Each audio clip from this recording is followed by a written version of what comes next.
আজকে আবার ক্লাস 8-এর পথের পাঁচালী নিয়ে আসলাম।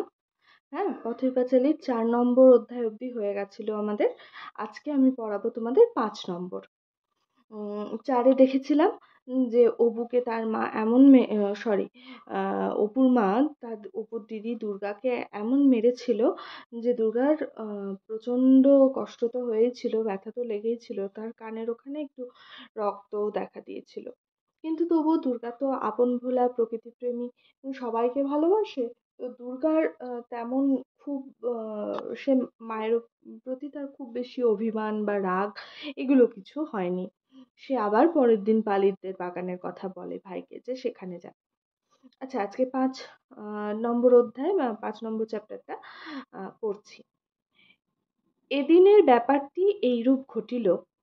অপু বাবার আদেশে তালপাতায় 7খানা ক খ হাতের লেখা শেষ করিয়া কি করা যায় ভাবিতে ভাবিতে বাড়ির মধ্যে দিদিকে খুঁজিতে গেল। দুর্গা মায়ের ভয়ে সকালে নাহিয়া আসিয়া ভিতরের উঠানের পেঁপে তলায় পুণ্যিপুকুর ব্রত করিতেছে। উঠোনে ছোট্ট চৌকো কোণা গর্ত কাটিয়া তাহার চারিধারে ছোলা মটর ছড়াইয়া দিয়াছিল। ভিজা মাটিতে সেগুলির অঙ্কুর বাহির হইয়াছে। চারিদিকে কলার ছোট বোগ পুঁতিয়া, ছোট বোগ মানে ওই যে কলার যে ইয়েগুলো হয়, মানে কচি কলা গাছ পুকুরের পুজোর সময় আমরা যে ছোট কলা গাছগুলো দুই দিকে দরজার দুপাশে পুঁতে রাখি বা কিছু, সেগুলোর কথা বলা হচ্ছে। উম ছোট্ট চৌকোনা গর্ত কাটিয়া তাহার চারিধারে ছোলা মটর ছড়াইয়া দিয়াছিল। ভিজা মাটিতে সেগুলির অঙ্কুর বাহির হইয়াছে। চারিদিকে কলার ছোট বোগ পুঁতিয়া ধারে পিটুলি গোলার আলপনা দিতেছে। পদ্মলতা, পাখি, ধানের শীষ, নতুন ওঠা সূর্য। দুর্গা বলিল, দাঁড়া, মন্তরটা বলে চল, এক জায়গায় যাব। তাহলে কি হচ্ছে? পুণ্যিপুকুর ব্রত। অনেক দিন আগে এদের এই অপু দুর্গার সময়, এখন অত পুণ্যিপুকুর ব্রত পাওয়া মানে দেখা যায় না। তখন মেয়েদের জীবনটা তো আজকের মেয়েদের জীবনের থেকে অনেকটাই আলাদা ছিল। তো তখন মেয়েদেরকে নানা রকম ব্রত করতে হতো, নানা রকম ব্রতর মধ্যে দিয়ে তাদের জীবন অতিবাহিত হতো। দেখো, এখানে অপুর স্কুলে যাওয়ার কথা বলা হয়েছে, পাঠশালায় যাওয়ার কথা বলা হয়েছে, দুর্গার কিন্তু বলা হয়নি। দুর্গা বিভিন্ন ধরনের বাড়ির কাজ করছে না বলে সেই জন্য দুর্গাকে তার মা বকাবকি করছে, কিন্তু কখনোই দুর্গাকে পড়ছে না বলে বকাবকি করছে বা কিছু, এটা আমরা দেখতে পাচ্ছি না। দুর্গা সারাদিন টোটো করে ঘুরে বেড়াচ্ছে, চুলে তেল দিচ্ছে না, চুল আঁচড়াচ্ছে না, বাড়ির অন্যান্য মেয়েরা যেরকম থাকে সেরকম ভাবে থাকছে না, অন্যান্য বাড়ির যে শান্তশিষ্ট মেয়েরা যেরকম ভাবে থাকে। তো সেই জন্য দুর্গাকে তার মা বকে। এবং আগের দিন ওরকম বকার ভয়ে দুর্গা মায়ের ভয়ে কি করেছে, পুণ্যিপুকুর ব্রত করছে। পুণ্যিপুকুর ব্রতটাও সেই রকমই, অর্থাৎ শিবরাত্রি যেরকম ভালো বর পাওয়ার জন্য হয়, হ্যাঁ, ঠিক সেরকম ভাবেই পুণ্যিপুকুর ব্রতটাও মানে মানুষ মেয়েরা করতো তখনকার দিনে ভালো বর পাওয়ার জন্য। এবার অনেকে বলবে শিবরাত্রি কি শুধু বর পাওয়ার জন্য? সেটা নয়, কিন্তু অনেক কুমারী মেয়েরই তো এই ধারণা থাকে যে শিবরাত্রি করলে পরে শিবের মতন বর পাওয়া যাবে, অর্থাৎ শিব তার স্ত্রীকে যতটা ভালোবাসতো ঠিক সেরকম বর পাওয়া যাবে। তো সেরকমই পুণ্যিপুকুর ব্রতটাও কুমারী মেয়েদেরকে সেই জন্য করাতো আগেকার দিনে, যেহেতু পণ প্রথার খুব দৌরাত্ম্য ছিল তখন, এবং বাড়িতে মেয়ে বড় হলে বিভিন্ন কারণেই তখনকার দিনের বাবা মার বিভিন্ন চিন্তা হতো। তো এই এই চিন্তা থেকেই এই বিভিন্ন ব্রত মানে পুজো অর্চনার সৃষ্টি হয়েছিল। তো পুণ্যিপুকুর ব্রত সেরকম উঠানের মধ্যে একটা 4 কোনা ইয়ে করতো, পুকুর খুঁড়তো, এবং পুকুরের চারপাশে এরকম চাল ডাল এই সমস্ত কিছু চারদিকে ছড়িয়ে দিত। তো ঠিক সেরকমভাবে ভেজা ছোলা, মটর কলাই মটর ছড়িয়ে দিয়েছিল, এবং সেগুলো ভেজা ছোলা যদি মাটির ওপরে ছড়িয়ে দেওয়া হয় তাহলে কি হবে? ছোলা থেকে অঙ্কুরোদ্গম হবে। ঠিক সেরকমভাবেই ছোলাগুলোর অঙ্কুর বেরিয়েছিল। আর পিটুলি গোলা আলপনা দিয়েছে। পিটুলি হচ্ছে লাল রঙের পিটুলি যেগুলো, সেটা দিয়ে মাটির ওপরে তাই দিয়ে চালের গুঁড়ো, পিটুলির রং ওরকমভাবে, মানে তখন তো এত কেমিক্যাল রং ছিল না। গ্রামের মানুষ তাদের চারপাশে প্রকৃতির দান, যে সুন্দর সুন্দর প্রাকৃতিক যে দান ছিল, সৃষ্টি ছিল, সেইগুলো তারা খুব ভালোভাবে ব্যবহার করতে পারত, এবং সেইভাবেই তারা বিভিন্ন এই রঙগুলো তৈরি করতো।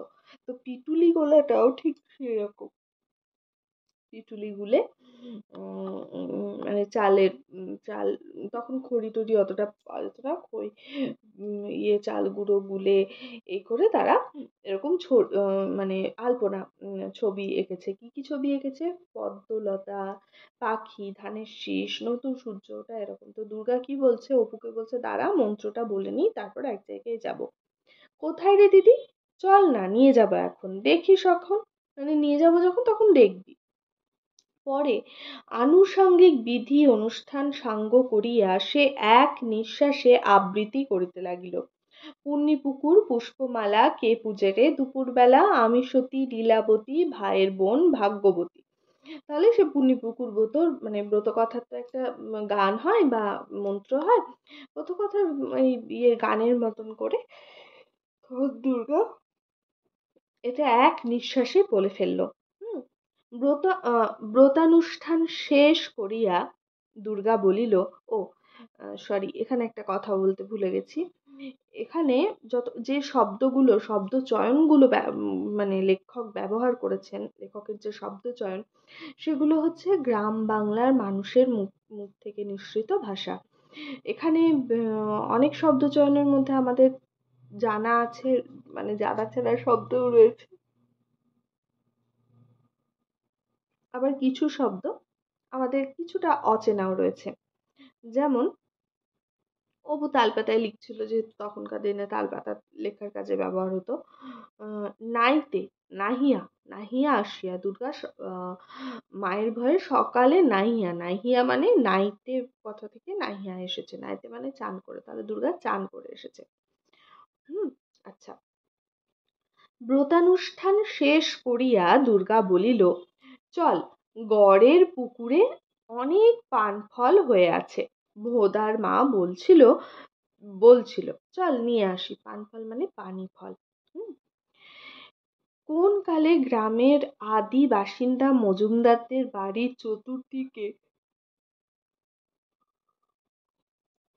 কোন কালে গ্রামের আদি বাসিন্দা মজুমদারদের বাড়ির চতুর্দিকে যে গড়খাই ছিল, তাহার অন্য অংশ এখন ভরাট হইয়া গিয়াছে। কেবল এইখানটিতে 12 মাস জল থাকে। এরই নাম গড়ের পুকুর। গড় খায়। হ্যাঁ, মানে হচ্ছে তখন একসময় গ্রামের আদি বাসিন্দা, মানে ওই জায়গাটা তে একজন বাস করতো, গ্রামের আদি বাসিন্দা অনেক আগে বাস করতো গ্রামের মানুষ, মজুমদাররা। তারা চলে গেছে তাদের পরিত্যক্ত বাড়ি, তাদের বাড়ির চারদিকে মানে সব জঙ্গলে ভরে গেছে, এবং সেখানেই একটা অংশ তে তোমার 12 মাস জল থেকে সেটা পুকুর হয়ে গেছে। তো ওই পুকুরের মধ্যেই একটিকে বলা হচ্ছে গড়ের পুকুর। গড়খাই মানে বিভিন্ন ওই ঘাস জাতীয় এর বাগান হয়ে গেছে সব। সেইখানে পৌঁছিয়া তাহারা দেখিল পুকুরে পানি ফল অনেক আছে বটে,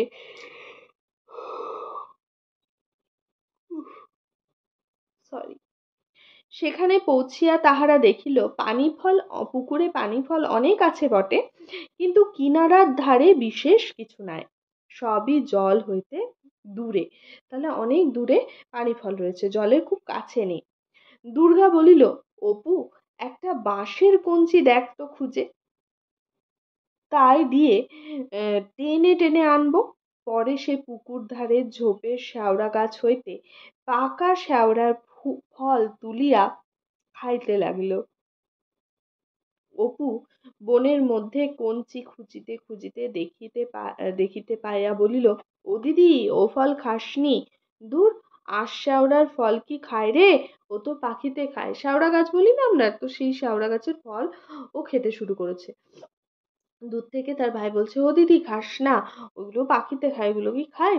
দুর্গা পাকা ফল টিপিয়া বীজ বাহির করিতে করিতে বলিল, আয় দেখি, দেখ দেখি খেয়ে, মিষ্টি যেন গুড়। কে বলেছে খায় না? আমি তো কত খেয়েছি। মানে আমি তো কত খেয়েছি, কে বলেছে খায় না? অপু কঞ্চি কুড়ানো রাখিয়া দিদির কাছে আসিয়া বলিল, খেলে যে বলে পাগল হয়, আমায় একটা দে দেখি দিদি। তাহলে অপু শুনেছে যে এই ফল খেলে পাগল হয়, তাই বলছে খেলে যে বলে পাগল হয়, কই দে আমাকে একটু দেখি। দিদি যা খায় তা তো তো সেটাই খেতে ইচ্ছে করে, তারও ভালো লাগে। পরে সে খাইয়া মুখ একটু কাচুমাচু করিয়া বলিল, একটু একটু তেতো যে দিদি, একটু একটু তো তেতো রে দিদি। তা একটু তেতো থাকবে না? তা থাক, কেমন মিষ্টি বল দেখি। কথা শেষ করিয়া দুর্গা খুব খুশির সহিত গোটা কতক পাকা ফল মুখের মধ্যে পুরিল। দুর্গা বনে বাজারে তো যাই পেত, তাই তার খেতে ভালো লাগতো। হুম। মানে অপুর থেকেও সে আরো বেশি প্রকৃতি প্রেমী। প্রকৃতিকে যেন, প্রকৃতির সমস্ত দানকে দুর্গা যেন একদম প্রাণ ভরে আহরণ করে। এটাও তারই একটা নামান্তর। জন্মিয়া পর্যন্ত ইহারা কখনো কোনো ভালো জিনিস খাইতে পায় না, অথচ পৃথিবীতে ইহারা নূতন আসিয়াছে, জিহ্বা ইহাদের নূতন। তাহা পৃথিবীর নানা রস, বিশেষত মিষ্ট রস আস্বাদ করিবার জন্য লালায়িত। সন্দেশ মিঠাই কিনিয়া যে পরিতৃপ্তি লাভ করিবার সুযোগ ইহাদের ঘটে না, বিশ্বের অনন্ত সম্পদের মধ্যে তুচ্ছ বনবাগান হইতে মিষ্ট রস আহরণরত এই সব লুব্ধ দরিদ্র ঘরের বালক বালিকাদের জন্য তাই করুণাময়ী বনদেবীরা বনের তুচ্ছ ফুল ফল মধুতে ভরাইয়া রাখেন। কি বলছে? যে মানুষ কোনো মানুষকে ভালো না বাসতে পারে, কিন্তু প্রকৃতির কাছে, প্রকৃতি দেবী বনদেবীর কাছে সব সন্তান যেন সমান। বিশেষ করে এই সমস্ত সন্তান যাদের অর্থের প্রাচুর্য নেই, যারা পৃথিবীতে নতুন এসেছে, যাদের বাবা মা তাদেরকে কিনে দেওয়ার ক্ষমতা রাখে না বা ক্ষমতা নেই, তারা যেন, তাদের জন্য বনদেবী কিন্তু কোনো মানে দুই দুই যাকে বলি আমরা, কোনো কৃপণতা করেননি। তিনি তার অপার ভাণ্ডারে তাদের জন্য অনেক কিছু সাজিয়ে রেখেছেন, এবং সেই সাজিয়ে রাখা ফল ফুল, মিষ্টি ফল ফুলগুলোই অপু দুর্গার মতন ছেলে মেয়েরা তারা আহরণ করে।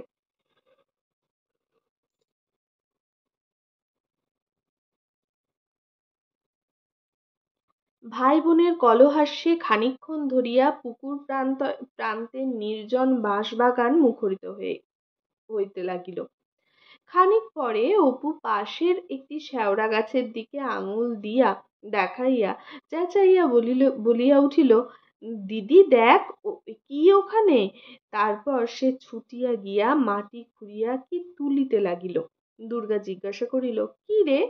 পরে সেও ভাইয়ের কাছে আসিল।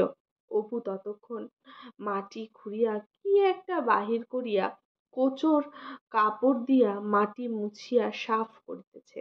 হাতে করিয়া আহ্লাদের সহিত দিদিকে দেখাইয়া বলিল, দেখ দিদি, চকচক করছে। কি জিনিস রে? তাহলে শ্যাওড়া গাছের দিকে আঙুল দিয়ে দুর্গা, মানে অপু কিছু একটা দেখেছে। দিদির তারপরে সে গিয়ে মাটি খুঁড়ে খুঁড়ে খুঁড়ে খুঁড়ে সেটাকে বের করছে। দিদিরও আগ্রহ হয়েছে, দিদিও তার কাছে গিয়েছে, গিয়ে তারপর বলছে, দেখ দিদি, চকচক করছে। দুর্গা হাতে লইয়া দেখিল গোল মতো একদিকে ছুঁচলো বল কাটা কাটা চকচকে কি একটা জিনিস। মানে ছুঁচলো চারদিকে, মানে কাটা কাটা চকচক করছে, কিন্তু খাঁজ খাঁজ খাঁজ কাটা। সে খানিকক্ষণ আগ্রহের সহিত নানাভাবে উল্টাইয়া পাল্টাইয়া দেখিতে লাগিল। হঠাৎ কি ভাবিয়া তাহার রুক্ষ চুলে ঘেরা মুখ উজ্জ্বল হইয়া উঠিল। সে ভয়ে ভয়ে চারিদিকে চাহিয়া দেখিল কেহ দেখিতেছে কিনা। চুপি চুপি বলিল, অপু, এটা বোধ হয় হিরে, চুপ কর, চেঁচাস নে। পরে ভয়ে ভয়ে আর একবার চারিদিকে চাহিয়া দেখিল। তাহলে ওরা কি ভাবছে, চকচক করছে মানে খাঁজ কাটা, হুম, এরকম একটা চকচকে জিনিস, এটা উল্টে পাল্টে দেখলো, হ্যাঁ, একটা দিক ছুঁচলো, হ্যাঁ, তো সব দেখে এরা বলছে চকচক করছে। তখন ওর দিদি বলছে, অপু চুপ কর, এটা হতে পারে এটা হিরে, কারণ হীরের কথা ওরা বোধহয় সম্ভবত কোথাও শুনেছে, এরকম খাঁজ কাটা হয়, চকচক করে, হুম, কাঁচের মতো আবার কাঁচও নয়, এই সব কিছু হতে পারে হিলে।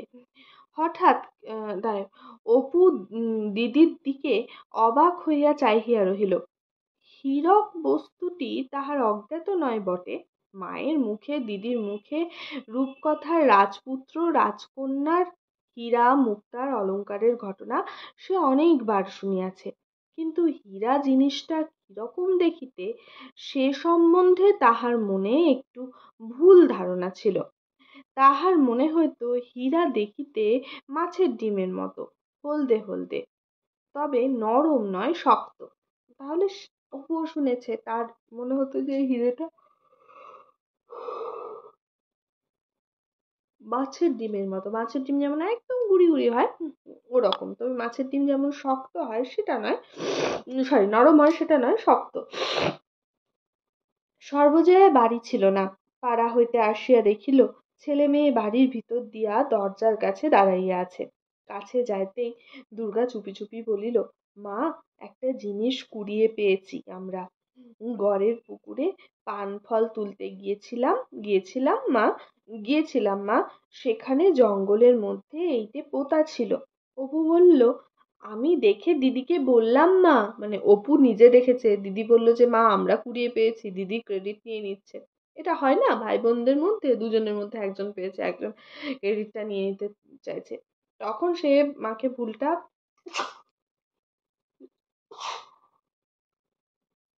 ভাঙিয়ে দিল যে মা আমি দেখতে পেয়েছি, আমি দিদিকে বললাম। দুর্গা আঁচল হইতে জিনিসটা খুলিয়া মায়ের হাতে দিয়া বলিল, দেখো দিকি, কি এটা মা, এটা ঠিক হিরে নয়। মানে দুর্গা ভাবছে মা জানে হিরে কি, তাই মাকে দেখিয়ে বলছে, দেখো তো মা, এটা হিরে না, তাহলে তাদের সমস্ত দুর্দশা ঘুচে যাবে। তো এইটা মানে বাচ্চা বাচ্চা এবার একটা জিনিস দেখেছে, তার তো মনের মানে অসম্ভব অদম্য কৌতূহল যে জিনিসটা কি হতে পারে। এবার তারা জানে, বাচ্চারা সবাই কি মনে করে যে তাদের মা বাবা তারা সবটাই জানে, তারা অনেক কিছু জানে না, সেই বিষয়গুলোও তাদের জানা, মা বাবা সর্বজ্ঞানী, এটা সব বাচ্চাদের মধ্যেই কিছু না কিছু এই ধারণাটা থাকে। তো ঠিক সেরকম ভাবেই অপু দুর্গার মনেও সেটাই ছিল, যে মা নিশ্চয়ই সব জানে, সেই জন্য তারা মাকে জিজ্ঞেস করছে। দাঁড়াও, হুম, তারপর সর্বজয়ারও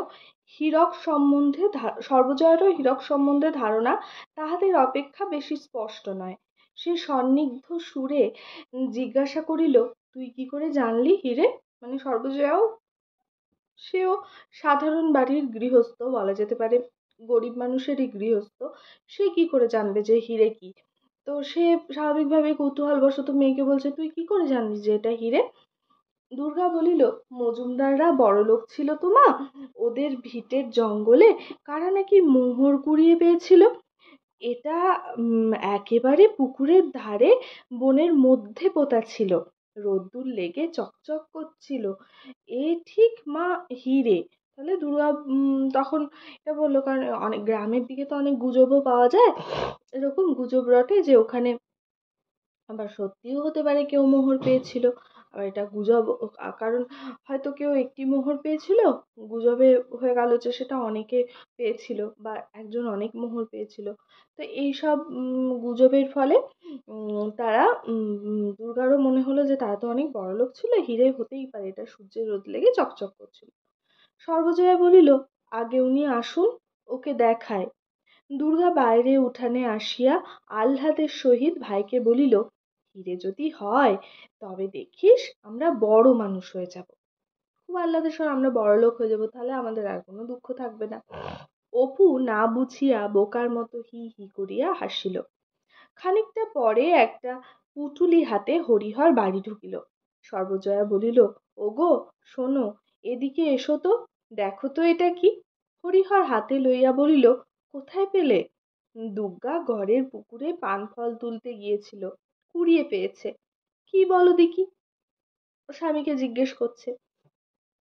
হরিহর খানিকটা উল্টাইয়া পাল্টাইয়া দেখিয়া বলিল, কাঠ না হয় পাথর টাথর হবে, এতটুকু জিনিস ঠিক বুঝতে পারছি না। বলছে ঠিক বুঝতে পারছি না। হরিহরের মাথাতে নেই, কারণ তার একটু আরেকটু সে বাস্তব বুদ্ধি বেশি, যে রাস্তায় এরকম সে হিরে পাবে না। সর্বজয়া মনে একটুখানি ক্ষীণ আশার রেখা দেখা দিল। কাজ হইলে তাহার স্বামী কি চিনিতে পারিত না? পরে সে চুপি চুপি, যেন পাছে স্বামী বিরুদ্ধ যুক্তি দেখায়, এই ভয়ে বলিল, হিরে নয় তো? যদি হিরে হয়, মানে যদি ধুর তুমি কি বলছো, বা এরকম ভাবে বিরক্তি প্রকাশ করে, তো সেই জন্য এভাবে বলল। হ্যাঁ, হিরে যদি পথে ঘাটে পাওয়া যেত, তবে আর ভাবনা কি ছিল, তুমিও যেমন। তাহার মনে মনে ধারণা হইল ইহা কাজ, পরক্ষণেই কিন্তু মনে হইল হয়তো হইতেও পারে, বলা যায় কি। মজুমদারেরা বড়লোক ছিল, বিচিত্র কি যে হয়তো তাহাদের গহনায় টহনায় কোনো কালে বসানো ছিল, কি করিয়া মাটির মধ্যে পুঁতিয়া গিয়াছে। কথায় বলে, কপালে না থাকিলে গুপ্তধন হাতে পড়িলেও চেনা যায় না। শেষে কি দরিদ্র ব্রাহ্মণের গল্পের মতো ঘটিবে? তাহলে কি বলছে যে সর্বজয়ার এরকম মনে হলো ব্রাহ্মণের গল্পের মতো, যে ব্রাহ্মণের কে মানে ঈশ্বর, একটা গল্প আছে সম্ভবত সেই গল্পটি, যে একটি ব্রাহ্মণকে ঈশ্বর 3 ব্যাগ ভর্তি সম্পদ দিয়েছিল, তো মানে বস্তা ভর্তি, তো ব্রাহ্মণ সেটা লাভ করতে পারলো না। তো গুপ্তধন শুধু দেখলেই হবে না, কপালে না থাকলে সেটা লাভও করা হয় না। তার বর মানে হরিহর জানে না যে এটা কি কাজ না অন্য কিছু, তাহলে সে এটাই বা কি করে ধরে নিচ্ছে যে এটা হিরে নয়। সে বলিল, আচ্ছা দাঁড়াও, একবার বরং গাঙ্গুলি বাড়ি দেখিয়ে আসি। রাধিতে রাধিতে তারা গাঙ্গুলি দের বাড়িতে দেখিয়ে আসি যে এটা কি, ওরা জানে কিনা। রাধিতে রাধিতে সর্বজয়া বারবার মনে মনে বলিতে লাগিল, দোহাই ঠাকুর, কত লোক তো কত কি কুড়িয়ে পায়, এই কষ্ট যাচ্ছে সংসারে, বাচ্চাদের দিকে মুখ তুলে তাকিও, দোহাই ঠাকুর। ওর বুক ডিপ ডিপ করছে, সে ঈশ্বরের কাছে কামনা করছে। সে তো মা, তার সন্তানদেরকে সে মুখে ভালো কিছু তুলে দিতে পারছে না, তাই সে ঈশ্বরের কাছে কামনা করছে যে দোহাই ঠাকুর, যেন ভালো কিছু আসে, অর্থাৎ এটা যেন হিরে টিরে হয়, সেটা যেন খবর আসে। তাহার বুকের মধ্যে ডিপ ডিপ করিতেছিল। খানিক পরে দুর্গা বাড়ি আসিয়া আগ্রহের সুরে বলিল, বাবা এখনো বাড়ি ফেরেনি? হ্যাঁ মা। দুর্গা বাড়ি এসে তারপরে জিজ্ঞেস করছে, বাবা এখনো আসেনি না? সঙ্গে সঙ্গে হরিহর বাড়ির ভিতর ঢুকিয়া বলিল, হুম, তখনই আমি বললাম এ কিছুই নয়, গাঙ্গুলি মশাইয়ের জামাই সত্যবাবু কলকাতা থেকে এসেছেন। তিনি দেখে বললেন, একরকম বেলোয়ারি কাঁচ ঝাল লণ্ঠনে ঝুলনো থাকে, রাস্তাঘাটে যদি হিরে জহরত পাওয়া যেত, তাহলে তুমিও যেমন। তাহলে ওটা বেলোয়ারি কাজ, মজুমদাররা বড়লোক, তাদের বাড়িতে ঝাড়বাতি ছিল, ঝাল লণ্ঠন, সেই ঝাল লণ্ঠনের একটি কাজ ভেঙে ওইভাবে মাটির মধ্যে ঢুকে গেছিল, সেটাই তারা পেয়েছিল। এই গল্পটি ভীষণ বাস্তব, এবং ভীষণ বাস্তব মানে একদম বাস্তব থেকে তুলে আনা এই উপন্যাসটি।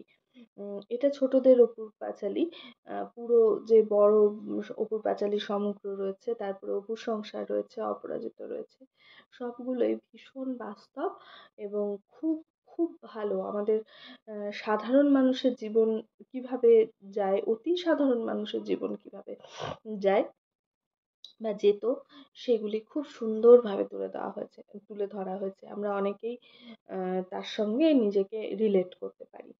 আচ্ছা, আজকে এত দূর অবধি হলো। ভালোভাবে টেক্সট বুকটা তোমরা ভালোভাবে পড়ো, কারণ এখানে যা রয়েছে গল্পের মতো, যত টেক্সট বুক পড়বে তত তোমাদের সেটা আরো বেশি মানে ভালো হবে, আরো বেশি ভালোভাবে সেটা বুঝতে পারবে, আরো বেশি ভালোভাবে সেটা রপ্ত হবে। যে কোনো বই, টেক্সট বুকের কোনো বিকল্প হয় না। আজকে এতটুকুই। ভালো থেকো সকলে, সাবধানে থেকো।